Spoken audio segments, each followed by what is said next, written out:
Good afternoon. It is Thursday, March the 16th, 2017. I'm Mike Snyder. I'm here in the Carlisle Fire and Rescue Services Museum along with Hary Pace. Good afternoon, Mr. Pace. Good afternoon. I need to confirm first that you're aware that you're being recorded and you're okay with that. Yes. Okay. We're going to talk about some of your activities with the fire department, but we need to start at the beginning for you. Can you tell us when you were born? 1923, June 10th. Okay. Were you born here in Carlisle? No. Where are you from? Hendersonville, North Carolina. Okay, that explains the accent a little bit. Yeah. Your parents moved here for work? No, my parents they visited once. Okay. They were pretty old and didn't travel much. Okay. When did you move here to Carlisle? As soon as I got out of the service, which would have been June the 10th, 1945. Okay. Can you tell us a little bit about your military service? When did you go in and what did you do? Yeah.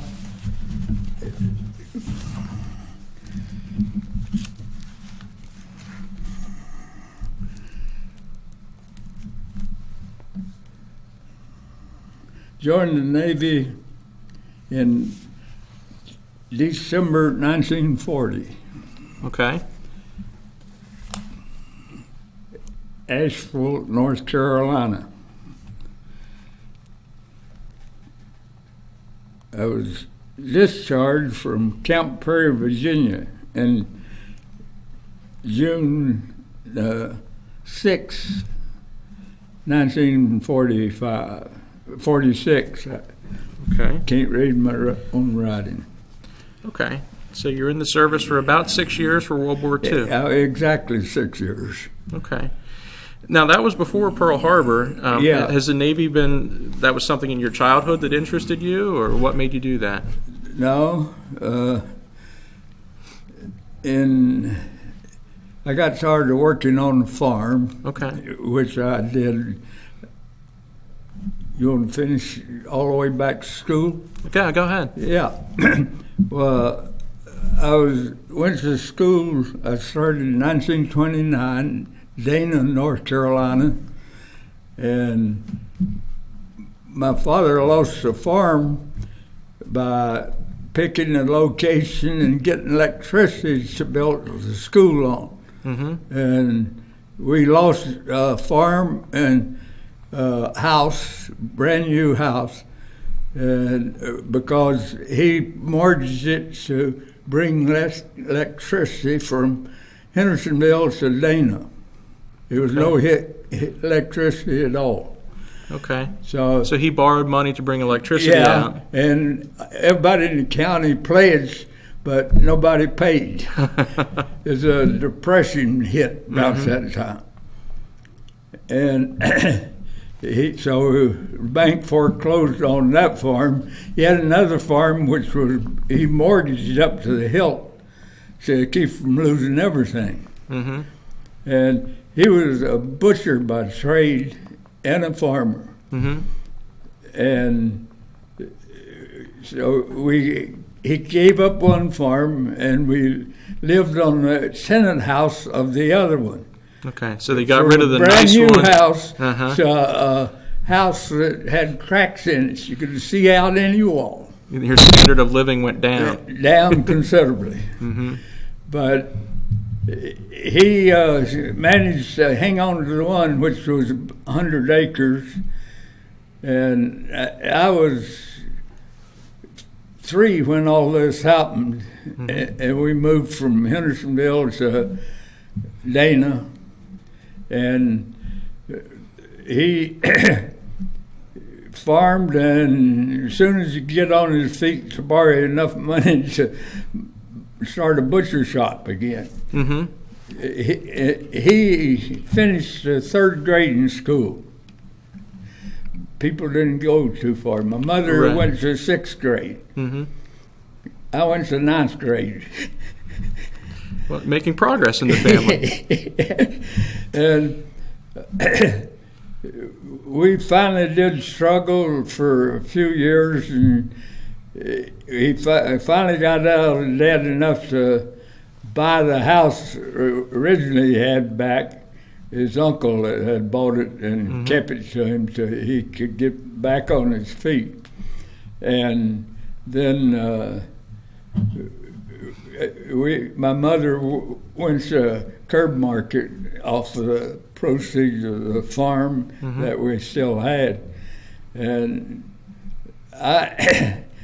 my brothers, I had one brother who was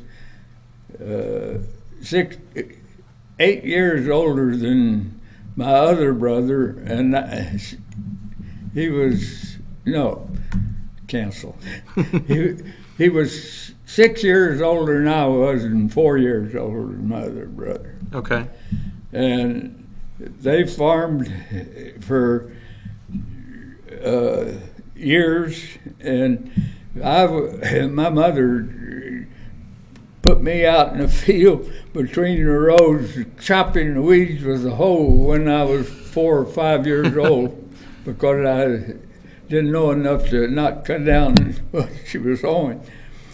So we went along like that.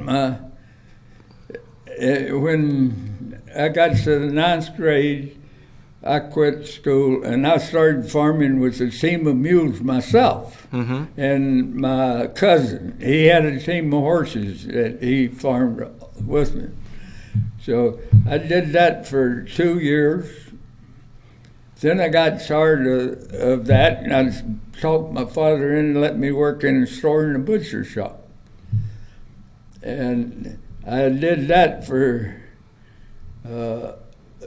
Roosevelt, president, passed a law at that time, the child labor law. And the guy came in and he says, "How long are you working? How many hours a day do you work?" I said, 10. And he says, "You can't work but 4. I said, "Why didn't you come last year and tell me when I was working on the farm?" Yeah, it's 15 hours. Right. So my father went to the lawyer to see what he could do, and the lawyer said, "Sell it to him." So he did. So you worked your own farm? No, this is the butcher shop. Butcher shop. Ah. He got somebody else farming, and so in the process, I was delivering meats and groceries, and I got beat up on a bicycle I hit. Ran in, went around the corner, a blind corner. There's an intersection, and the police stopped at the stop sign. And this guy passed the police at the intersection, and just as I turned to let the police go on, there was a greyhound dog on the radiator cap. Had his paws out, caught me right there. You can see the scar. Wow. It hung me and took me back about 20 feet across. Cops pulled him out, threw him in the back seat. He had white pants on. And you can imagine how I was bleeding. Yeah. He threw me in his lap. Wow. And we went to the hospital. They took me to the hospital and him to jail. And so that put me out of action for 6 weeks. They put my cast. The grill went through both bones in the left leg. Wow. Beat up my knees on the grill. And it's a heavy-duty basket that would haul up to 70 pounds in it. And it put a big dent in the radiator. Wow. But I recuperated from that after 6 months, and I was back on the bicycle again and back working. Well, this long time was 1939, and I started working in the store. The novelty had wore off. So I talked my father in to let me join the Navy. I had a buddy, both of us going to join the Navy. He backed out, but I didn't. And so I went to Asheville in December of 40 and signed up. And 1st of January, we went to Raleigh, and it was 30 days before we were sworn in, and then we went to Norfolk for training. But a guy came back that I was working too many hours. He walked in, he says, "How many hours are you working now?" I said, 10. He said, "I told you couldn't do that." I said, "Salad gentleman in the back." He went back, and Pop says, "He's not working for me, he's working for himself." He owns this place. Yeah. Well, not the whole place. He and my other brother kept the market. My sister now owned a grocery store. So I started training. Now, how big of a town was Dana, North Carolina back then? How many people? Probably had 1,500. Okay, so going to Norfolk was a big change for you. Oh, yeah. Well, even Raleigh, where we went to get sworn in, it was 17 of us left Asheville to go. And so about that time, when I decided to go to the Navy, Roosevelt said, "I'll never send American boys overseas." Mm-hmm. Well, 6 months later, he was drafting. Right. And you got in before the 1940 election, so he was still making promises to keep out of the war. Yeah. And it's a wonder he didn't win, but the war was that close. Yeah, right. But went to Norfolk for training, and so I told my brother he was going to be drafted. I said, "Well, go down." They wasn't going to give him time to sell his market. He owned one himself now. We had 2 places market in Hendersonville. So he went to the Navy, and they did. They gave him a month to get rid of the market. Mm-hmm. Well, so he came to Norfolk for training. I was going to service school, machinist mate school. Mm-hmm. I'd finished training and all that. And so then he and I got to know each other better than we ever had. You were together more then than at home. Well, after I got out of machinist mate school, that's when I got on the Vulcan, but that was a long process, and I got all kinds of details, but now, I don't think you need that. Whenever you joined the Navy back then, did they give you an opportunity to choose what areas interested you, or they just assign you to what they needed? They had, no, they didn't even ask you. They gave you a test. Mm-hmm. But I had done enough work on the farm that I knew tools and mechanics a little bit. You had some aptitude with the mechanics. Yeah, so by the test they gave us, they figured that's what suited. Mm-hmm. So that's how they picked me to go to service school, which was 9 it was about 4 weeks. Okay. 4 months. So the ship that you were on was called the Vulcan first? Yeah. Was that based out of Norfolk? Yeah. It went on a shakedown cruise after we were assigned to the Caribbean, and it came back. It was supposed to pick us up in Philadelphia. Well, they got orders to go to Iceland, so they left before so we had to hitchhike from Norfolk to Iceland. And we rode a train to Maine, and then caught a old Rapidan oil tanker to Newfoundland, but we stopped in on the way to Newfoundland in Canada, that seaport. Mm-hmm. I forget the name of it now. You said the shakedown cruise. Was it a brand new ship? Yeah. Okay. Was that a lot of problems with it because it was new, or was it in pretty good shape then? It was brand new. Yeah. It didn't even. It just came back to Norfolk or Philly to report everything and make sure everything was still on the go, which it only took 2 or 3 days because they left before we got on it. What type of ship was it? A repair ship. Okay. And I should have brought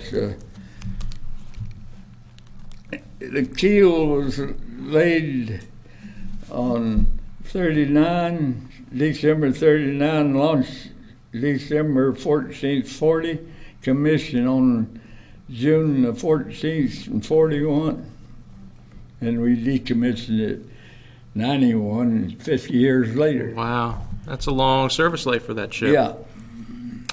And it was the first ship that had women on it. Really? Wow. Yeah, but I wasn't on it then. Not then. Is that the ship that you served on during your entire service? Yeah. Okay. We only moved 4 times, I think. It was in Iceland. We moved a couple of times, and then we went back to Iceland. Okay. And then we went to the Mediterranean right before Sicily was invaded. So around 1942? Yeah, 43. 43? Yeah. Okay. They, right across from Sicily, Algiers, right across the Mediterranean. Right. It's quite a ways, but it's they had, I bet, 100 ships in the harbor right before they shoved off. Mm-hmm. And all we did was patch up and keep ships running. We could take 6 ships on each side at once. Wow. And we usually didn't dock. We parked out in the bay or someplace where we could take ships on both sides. Right. If we didn't go where there's a dock, we'd get between the docks so the ships could back in on each side. Did you get any time for shore leave or any exciting places that you visited? No? I only got 20 days leave the whole time I was on the ship, 4 years. Well, I guess when you're in a war, you don't get much shore leave. No, or leave. Yeah. But we,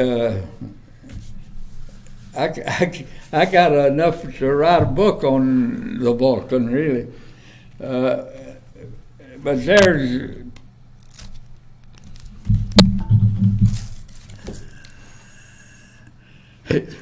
the leave I had the whole time. Yeah, just a day here and a day there, huh? Well, we'd get 10 days at a time on the ship. And then I got 90 days as soon as I came back in 44. All those 30 days there was one right after the other. Mm-hmm. Now, where's Camp Perry? It's at Williamsburg. It's the gates at Camp Perry is right across from the Historical Society entrance. Mm-hmm. Now, when you were discharged, what made you come to Carlisle? There's a whole story in my picture in the paper a month ago about my love life by mail. I met the wife, Jim Hotstock, who's from Carlisle, and he was on my ship. Mm-hmm. That's how I got to know him. That's how I got to Carlisle. His fiance worked with my future wife, and she was strictly a Air Corps guy.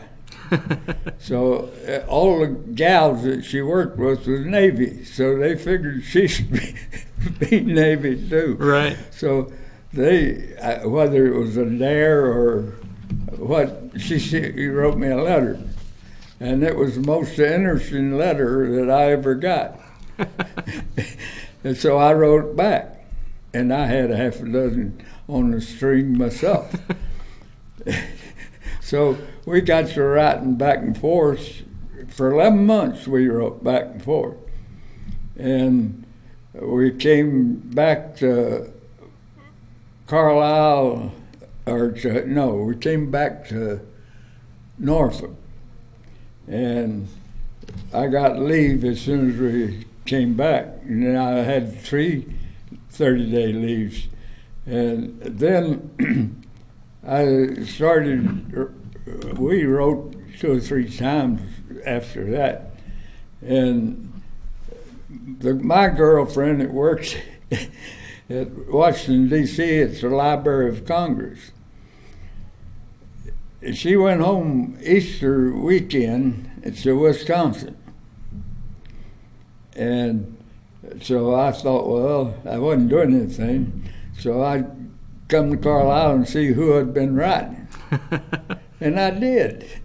We met at one of the hotels, and she brought a couple of girlfriends along to make chaperone. Yeah. Make sure your intentions were pure. Yeah. Yeah. And so we had pretty good time. So I came up 2 or 3 times in the meantime, and didn't I was going to Washington every weekend, because I was in charge of the machine shop in Camp Prairie, and I had about 10 guys that worked for me, and we all had a lot of liberty as long as I had 2 guys there to make sure all the work was done. Right. I never saw an officer but once or twice the whole time I was there. They didn't bother you unless they had problems, and then they looked you up. But we finally, in about June, I quit going to Washington and started coming more often here. Then I took Peg to North Carolina to show her my shack.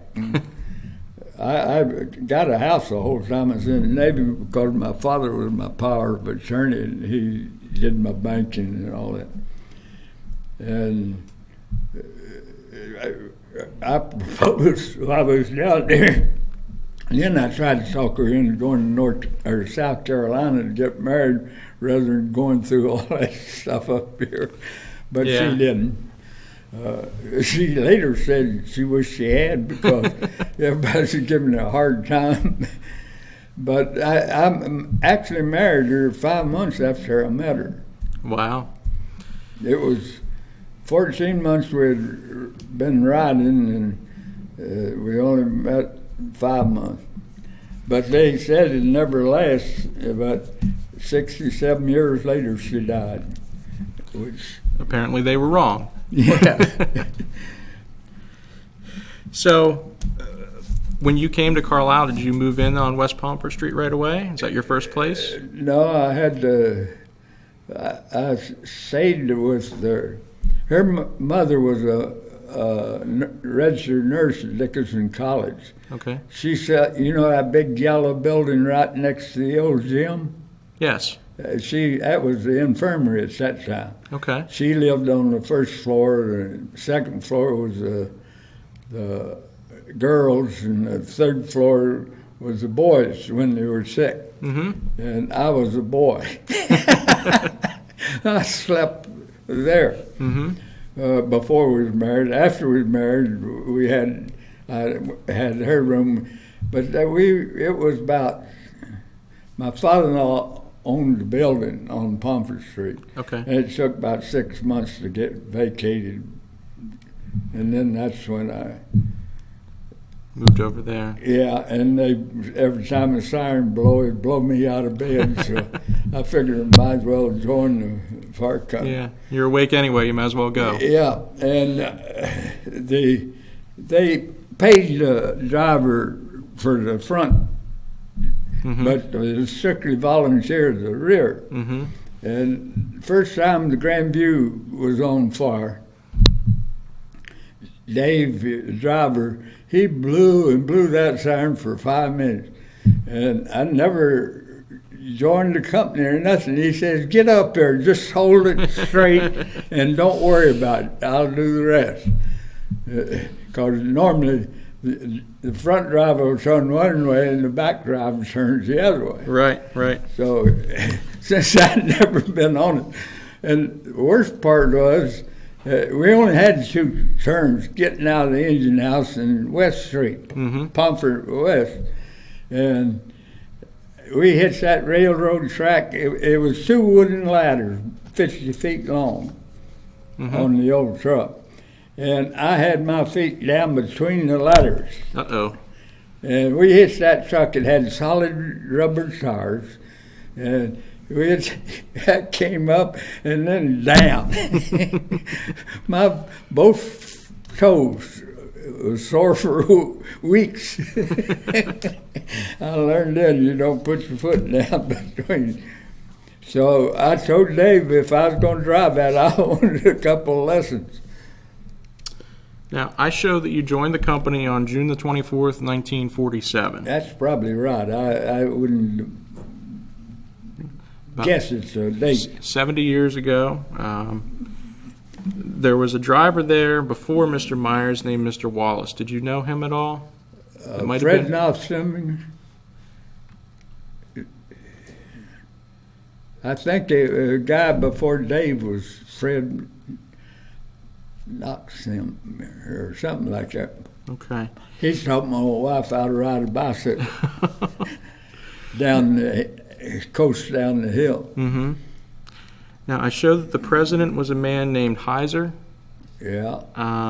The foreman, the chief, we would call it now, was Robert Brown. Now, the Brown family was quite involved in the fire department.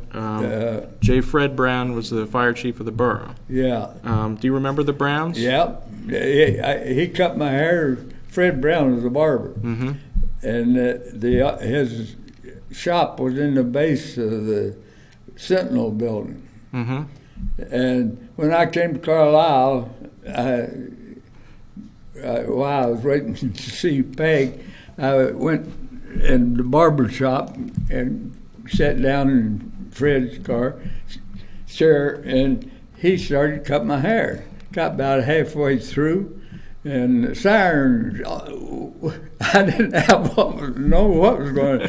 Fred grabbed his hat and coat, and out the front door he went. And I said to Percy Rotterbaugh, who worked with him, I said, what did I do wrong? He says, oh, he's going to a fire. I'll finish you up as soon as I get you here. That's funny. Now, the secretary back then was a man named Barton Minnick. Do you remember him? He was a good secretary, and the one we had to replace him was just as good, Claire Tripp. Now, Mr. Minnick, I think, was the secretary for almost 50 years. Yeah. 45 years he was the secretary, and then he passed away. The treasurer was a man named Frank Adams. Do you remember him? Yeah, he rode a bicycle, so he was 90 years old. Some of the directors that were already there were Claire Tritt and Richard. Claire Tritt, he was. I didn't think he was a member then. He was a member. Yeah. He was our secretary for years then. The drivers, the full-time driver you mentioned was David Myers Sr. Yeah. And it seems like a lot of times his son would drive the back for him. Yeah, when before I came. Because I lived right across the street. As soon as that siren was on, I was out the door. Mm-hmm. Oh, he was... he ran over a guy. I was glad I wasn't driving. Yes, I have that here. Yes. Knox. His name was Ray. Was it Newsbomb? Hold on 1 second. Ray Adams fell under the rear of the tiller on April 20th of 1946, and he died on May the 2nd of 1946. He had one too many when he jumped. Mm-hmm. And there's nothing the driver can do. He was just coming out of the engine house, and he didn't have room to miss him. Right. And the driver had no idea what was going on because he was going ahead. Right. Yeah, I think he didn't know until they got to where they were going. Yeah. Let's see here. Chief Brown died in August the 7th, 1951. He was 60 years old. Do you remember that, when that happened? Yeah, I remember when it happened, but I thought he was older than that. Yeah. He had moved his barber shop up from West Pomfrey Street a little farther up. And Orman Quigley, he was the one that run at nights down and tried to beat him. He used to drive him back. That was his son-in-law. Mm-hmm. Then in 1949 and 1950, you were elected as a director of the company. Can you tell us what a director did back then? Just as assistant new guys. Is practically nothing. Foreman did all of it. Just keep new guys from getting hurt more than anything else. So like a mentor. Yeah, tell them what to do. In 1952, you were elected as a trustee. What were those responsibilities? There was the take care of the build everything. Make sure the equipment's up to snuff. 1953, the president changed. It became Herman Zimmerman. Do you remember him? Yeah. I think he was a hardware guy. The secretary changed then. It was Samuel Fetterman. You remember Sam Fetterman? The new fire chief after Mr. Brown was Ray Kelly. Do you remember him? I sure do. He and I had a few buns, what we called him. Now, he was from the Cumberland. Yeah. Did the Cumberland and the Empire get along pretty well? Yeah, we had no qualms with anybody unless it's a union. They couldn't get along with anybody. In 1953, the company got an emergency services truck. Yeah. It was a telephone that we converted into a rescue. Okay. Do you remember some of the stuff that it might have carried? Later on, we just carried simple stuff to begin with, but once we got the Scott air packs, we took care of the air. We'd have a generator, and we'd carry bottles as far as to refill Scott air packs for the whole department. For the area, all regionally. Yeah. In January 1954, the ladder truck that you were talking about, the 1923 American LaFrance, the tiller was replaced by another American LaFrance. Do you remember when that truck got here? 53. Yeah, 53 American LaFrance. Yeah. And it cost 30,000. The 23 cost 15,000, and the 53 cost about 30,000, and the 23 cost 15,000. Yeah, doubled in price in 30 years. In 1955, the company elected Dr. Stanley Rank. Am I saying his name correctly? Dentist. Okay, he was vice president that year, and then later on he became president of the company. Do you remember him, where he did business? Yeah, he was a dentist. He had his office right across the street down the corner of the Pomfret Apartments. So that was pretty convenient. Yeah. September 1955, George Stewart was appointed to Fireman's Relief. He had joined a few years earlier, and then he was the solicitor for the company for many years. Yeah, ever since he was a solicitor when I joined, and he was when I quit going to the meetings. He founded a foundation with his brother that contributes quite a bit of money around the community now. They gave $100,000 to help build this building. Yeah. Do you remember Mr. Stewart? Did he come around the station? Yeah. I went to him a couple of times when I was president. to own business. I was unfortunate enough to be apparatus chairman when our driver sued us. Uh-oh. And I had to go to, I could have shot him. Him and the borough manager too. I told the borough manager, I knew when I started going to the courthouse that we wasn't going to win, that it was hopeless. And why go to Harrisburg for 4 days to court when you knew you wasn't going to win? Right. And I told the borough manager, I said, if you give up, let's do it now. I don't cater going to, but we didn't win. And we went just before he took us to court.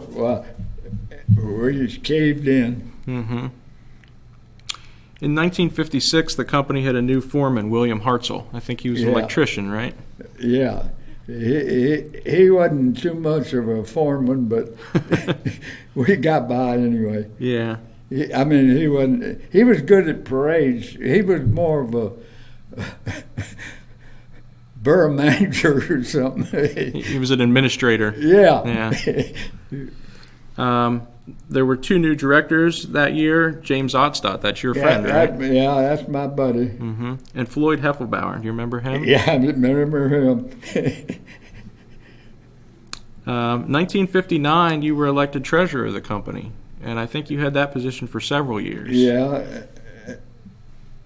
And I got president eventually. Mm-hmm. Did you enjoy being the treasurer of the company? Was there any challenges? I went from treasurer, I think I went to special treasurer then. Mm-hmm. I think you did. One of the things that happened that year in 1959 was the 100th anniversary of the company. Yeah. September 10th, 11th, and 12th, you had the 100th anniversary convention. And the Cumberland was turning 150 that year, and you guys did that together. And Steve Fisher was who I worked with at that convention. Mr. Fisher was your counterpart at the Cumberland. Yeah. Yeah. You remember anything about the convention? Was there a big parade that year? Yeah, I remember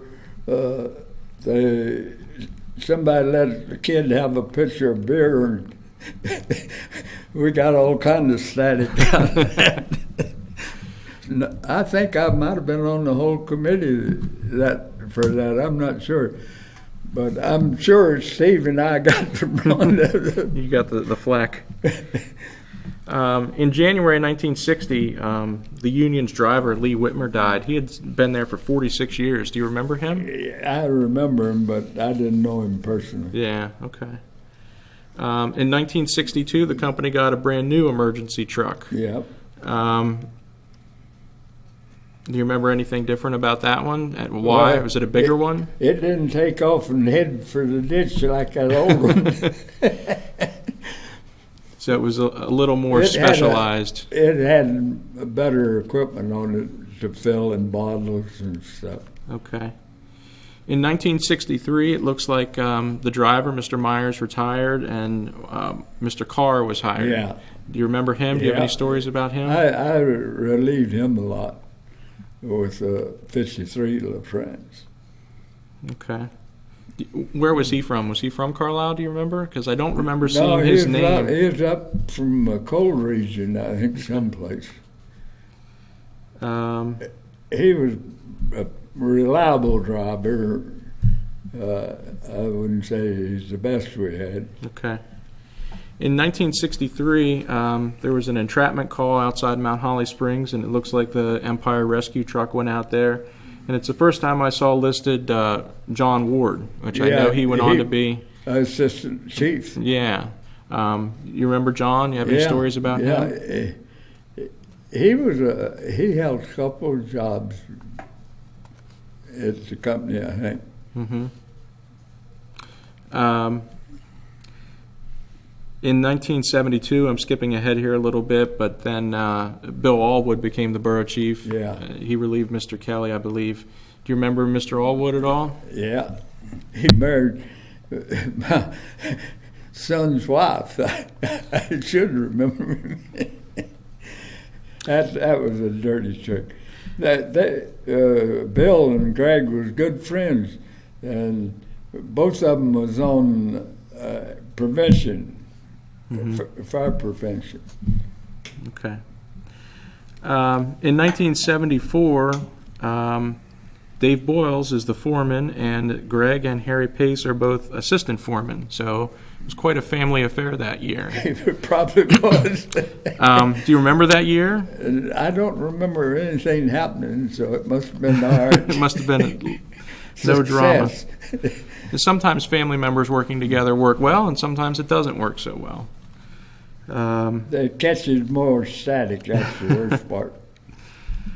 In 1975, you were the vice president. That was the first year as president for Merv Brott. Yeah. Merv was a big fixture around here. He helped build this building. He was exceptional. I worked with Burke. Even after they moved out, we put new walls in the house there. Mm-hmm. In 1979, the new ladder truck came, the Sutphen. That's when I quit being active. Okay. I was strictly administrative after that. Okay. I said, you can't get exercise pulling that lever. That was when it first. Right. I have a list of some of the larger fires. We'll just see if you remember any of them. The one you did talk about the Grandview Hotel fire a little bit. That was June of 1949. That was the first time. It was on 2 more times. It was the third time they managed to get it on the ground. The fire was on the other end, and the rafters went this way, and we couldn't get it to flame. The rafters shut the water off. Mm-hmm. You know where it was. The fire was. Cumberland was well recommended as that. After the fire, I forget. One time you who it was.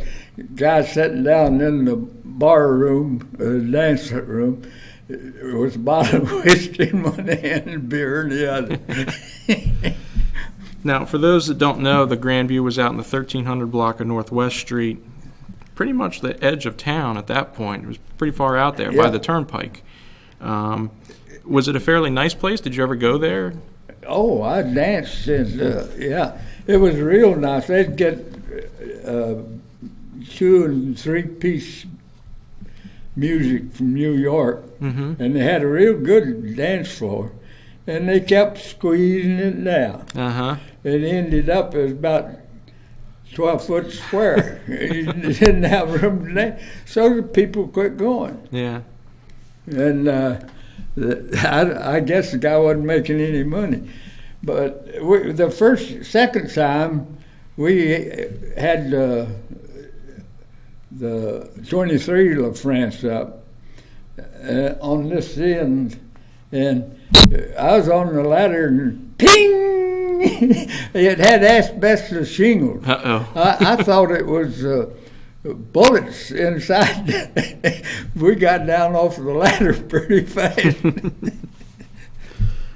In 1951, there was a fatal house fire, Mrs. Shelley on Southeast Street. Yeah. Do you remember that at all? Yeah. I won't mention the cop's name, but his drunken hoot-owl, that was New Year's Eve. Yes, it was. New Year's Day in the morning. Yeah. And I lived on Pomfret Street, and we came right around the Pitt Street into Hamilton. And every New Year's, we'd go in there for refreshments after we got through playing cards. And Hill came in Hamilton, drunken the hoot out, in uniform. Oh, my.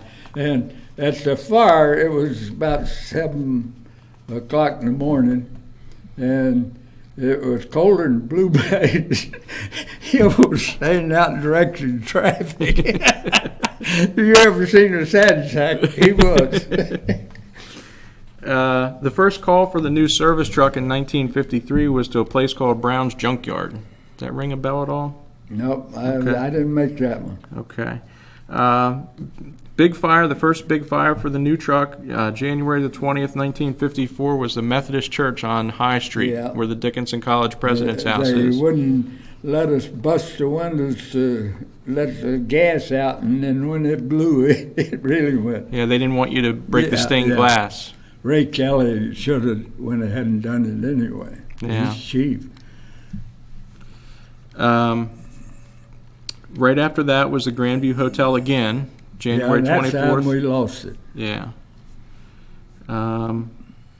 Then there was on April the 24th, 1955, the Lines Jewelry Store on Dickinson Avenue, which is an Yeah, I interesting didn't little make building. that one, Don't no. remember that one? Okay.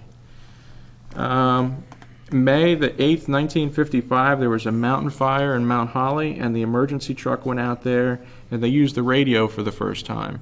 Do you remember when the radios were installed in all the units? No.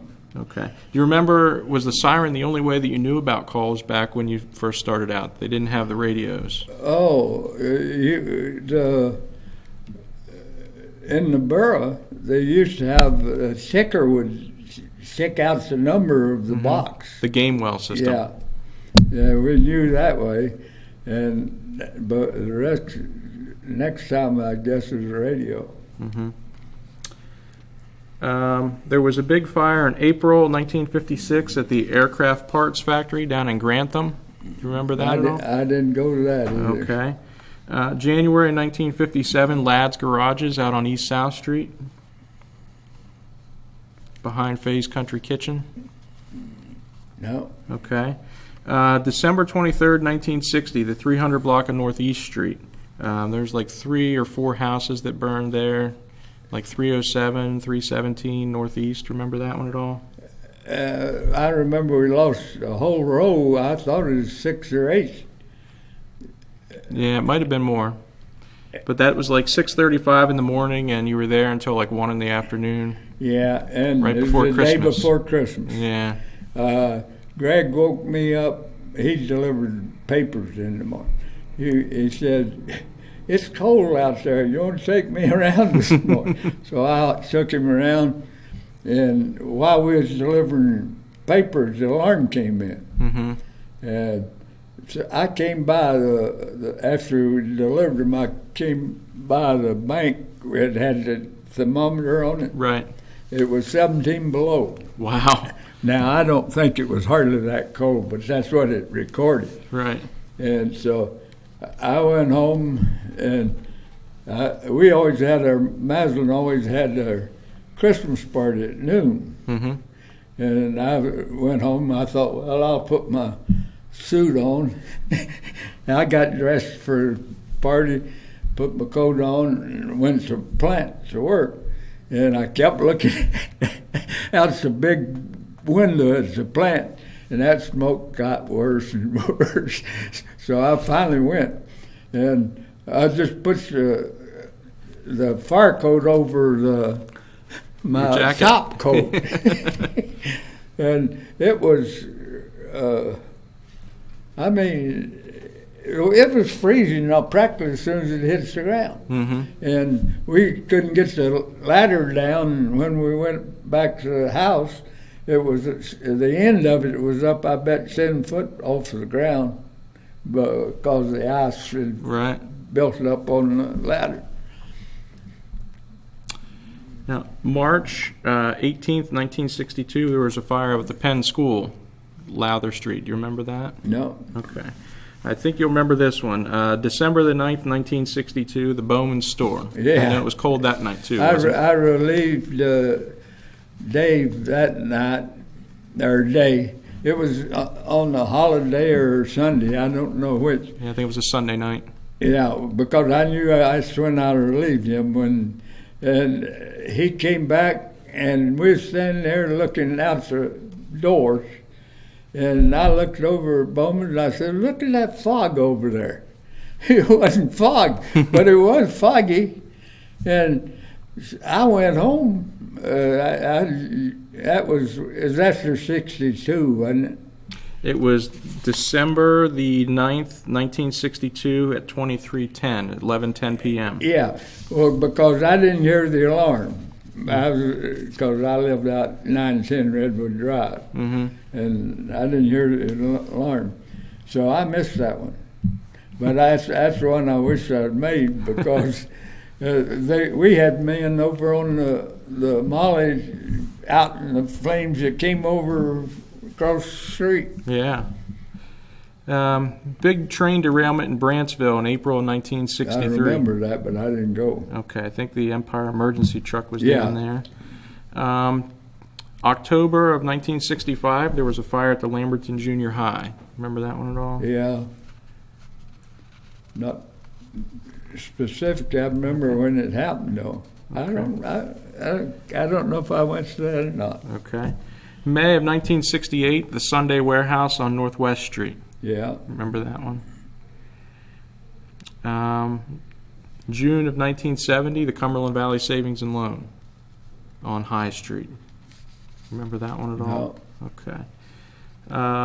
You remember anything about the civil unrest or some of the race tension there in the late 60s? I remember everybody getting excited about it, but I don't know that there was a lot of damage about it. Yeah, a lot of talking, but not much damage. Yeah. Pomfret Street apartment building on April the 9th, 1971. We hauled somebody out the window. And that was like mid-afternoon, too. Yeah. I know there was a big crowd there. That was the engine house. Mm-hmm. You remember anything regarding the fire company and Hurricane Agnes, like pumping, things like that? Yeah, we were... Paul Scheer called us, and we went out West Street. Some woman's roof blew off, and we put canvas up to stop it. And we almost blown off by the wind on the ladder, and we had it tied to the roof. Also in 1972, August the 29th, 1972, the Strand Theater on North Pitt Street. You remember that one? That guy you named a while ago, fire was in the rear. He was up going to air the front of the building, let the heat out. Uh-oh. We had a hard time stopping and telling the fire was in the rear. Mm-hmm. 1973, there was a big fertilizer plant fire on South Spring Garden Street. Remember that one at all? No. Okay. How about the June 27th, 1974, the Cumberland Fire Company? I don't remember that either. Okay. Once I moved north, I didn't hear a lot of the fires. Right. Because I didn't have them on. Mm-hmm. Do you remember anything with... now, I'm not insinuating anything with you here, but Miss Bessie Jones. Oh, yeah. I know her house burned at least 2 times. Do you remember ever being there? I don't remember but once, so it must have been the last one I remember. Mm-hmm. That we took $700, I forget the exact amount, in a pillowcase out of the wall. Uh-huh. And we gave it to the fire chief, and we don't know what happened to it. But the town and the borough and the government both was fighting for the money. Right. The IRS was looking to... Yeah. But there's a couple of things I remember. One time the company took down antennas. Mm-hmm. I saw a lot of that in there, service calls to help people with their television antennas. Yeah. And we made a lot of money doing that. Well, borough they made us stop. Mm-hmm. Dick Brock was on one of his bulls, and I got elected apparatus committee that time. And Jack Carter went on a convention or something. He was the borough manager. Yeah. Mm-hmm. And Bun Kelly come over. This was about a month, and we were really pissed.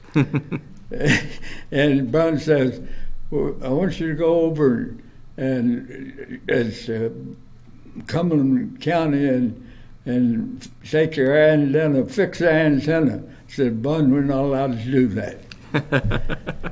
He said, well, I'm telling you. I said, well, there's the Burr's truck. They own it. You can do anything you want with it because you're chief. And he said, well, Jack's in Tennessee or wherever it was. I said, I don't know where Jack is. They're the one that made us stop. Now, they can take the consequences.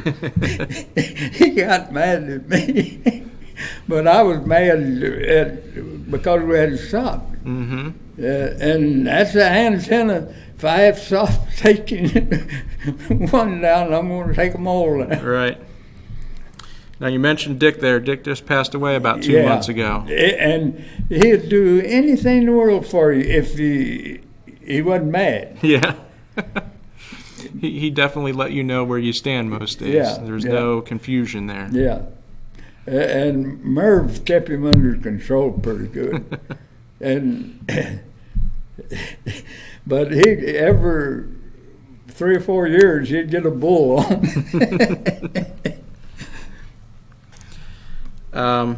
We didn't talk too much about your children, but Greg's still a member here and assists us quite a bit. What about your other children? Well, my 2 daughters are both working with colleges and schools. Mm-hmm. Sue's at Belair, assistant librarian, mm-hmm. and my other daughter's in Crozet, Virginia, right out of Charlottesburg. But she's moving back in December, or not December, June. Okay, that's pretty soon then. Yeah. They sold their house down there and bought one here, and now they've got to move. So you mentioned your work. You work for Maslin's, right? Yeah. And how long were you there? 29 years. Okay. Did you enjoy working for the company? It was a much bigger. It was a big company back then. Yeah, and they treated me.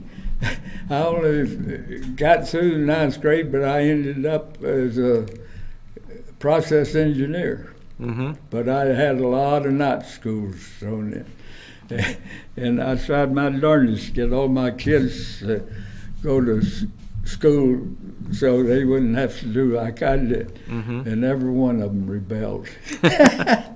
Sue worked at the Mechanicsburg Depot, making more than she would if she'd have gone to college. Mm-hmm. and Greg worked there with you at the plant for quite a while. Yeah, and it's nothing worse than working for your father, because I worked for mine. And I thought, after he came back from the Marines, I went over to Madison and I said, I want Greg to come back to the lab. I was supervisor of the laboratory for 25 years. Mm-hmm. And he came back, and every time I gave him a bad job, he would just love it. He showed you. Yeah. But he did all right, too. So they all made out just as good as if they'd have gone to school, and they were happy, so I can't complain. Right. Now, after you retired, I know you did quite a bit of golfing, right? 25 years. I played 2,800 rounds and walked 17,000 miles. Wow. I was a quality control man, and statistical quality control. Mm-hmm. And after I quit Madison, didn't have any place to do it, so I ran statistics on my golf team. I could predict what I'd play on any course. Did you have any other hobbies or things that you did after you retired? Oh, yeah. For a hobby, I joined the JC. I was always a joiner. And I belonged to JC's, so they threw me out. When you're 39, they kick you out. So then I joined the Kiwanis, which both of them is a tremendous organization. And the Kiwanis, we had hauled people to York and Hershey for cancer treatment because they didn't have it in town back then. This was back in 80, 85. I retired at 85. And all this happened after that. And then the last few years, I even ran it. We had 10 drivers that they used their own car, their own gas, and didn't cost anybody anything. So I got more enjoyment out of that than if I'd been working someplace. Right. So that's another reason I slacked off and didn't help Greg run the company because I was working with the charitable organization. Right.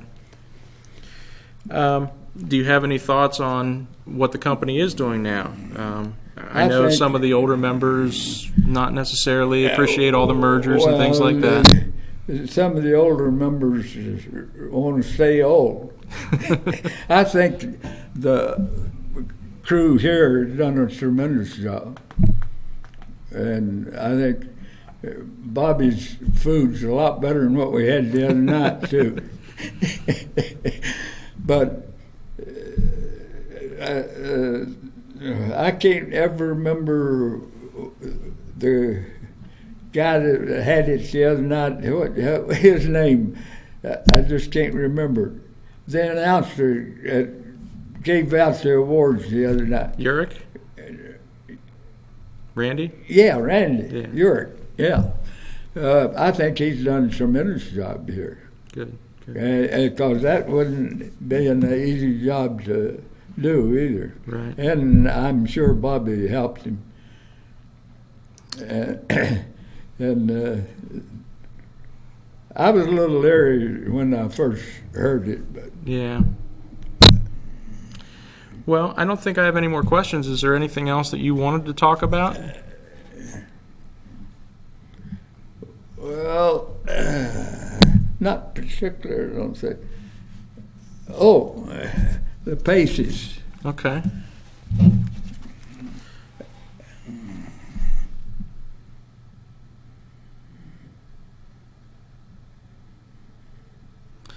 Okay. I've been to Jamestown, North Carolina. So your family is from Virginia. Or Virginia, yes, I'm sorry. The original settlement in that area. The Queen gave my grandfather to the 13th generation. That's him. Mm-hmm. That's a bridge going over to Serbia. So, but the Queen gave my grandfather 200 acres, and he built a house on it, and that's Pace's fame. But I got a picture someplace of it, and my chain of events, each grandfather, where he was. yeah, your ancestry. I couldn't find it. I don't know what I did with it. But So whenever you were growing up, how big was that farm? Was it a couple hundred acres? Or? yeah, each one was about 100. But he, as soon as he got out of debt, you know what he did? Packed up and got out of the county. Where did your parents move then? To Saluda from Hendersonville. He just wanted to show him he could make it without him. Yeah, that sounds like he was a pretty industrious man. Well, he changed himself because he ran a sawmill. He bought this mountain way back in the 60s. He had 6 men, and my older sister, she was 10 years old, and she went over and cooked for those 6 men. Oh, my.